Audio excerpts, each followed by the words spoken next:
ChatGPT, c'est super bien. Par contre, ça a 4 méga gros défauts, voire même 5, qu'il faut quand même prendre en compte.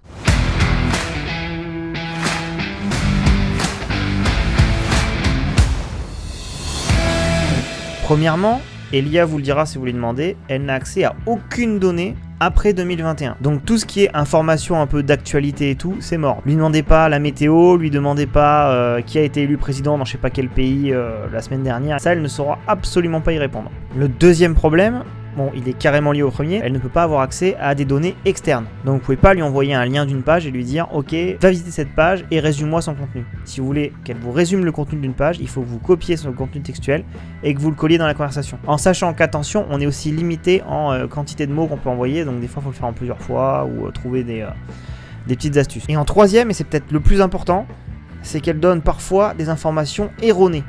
Elle n'a pas du tout raison sur tout ce qu'elle va vous dire. Mais le problème, c'est que quand elle donne une information erronée, elle le fait avec beaucoup de panache. Alors si vous la corrigez, elle peut s'excuser, revenir sur ce qu'elle vous a dit, etc. d'ailleurs. Mais dans un premier temps, elle va vous donner l'info en mode c'est véridique, fais-moi confiance frérot, vas-y quoi. Sauf que pas du tout. Il y a pas mal de gens qui se sont amusés, notamment sur Twitter, à l'éclater sur des questions de logique.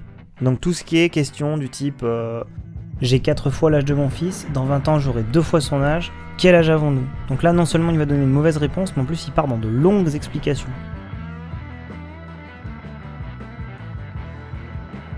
Mais il peut comprendre son erreur.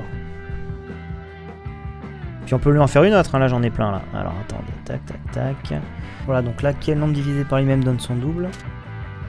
Sauf que c'est faux, c'est 0,5.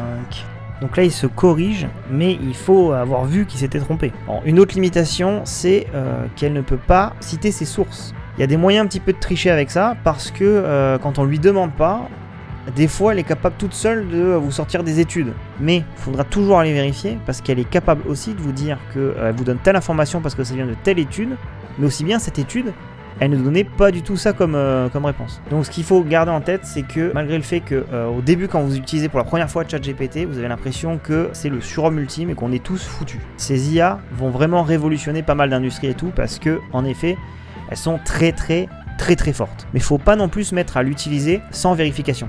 Autant peut-être 4 fois sur 5, elle va vous donner les bonnes informations, tout va se passer correctement. Et ben il y a une fois sur 5 où elle va vous donner des informations complètement pétées, et si vous vous en rendez pas compte, et ben vous allez les utiliser. Bon, si vous voyez d'autres limitations que celles que j'ai citées, n'hésitez pas à les donner en commentaire, on en discutera dans d'autres vidéos. Ciao.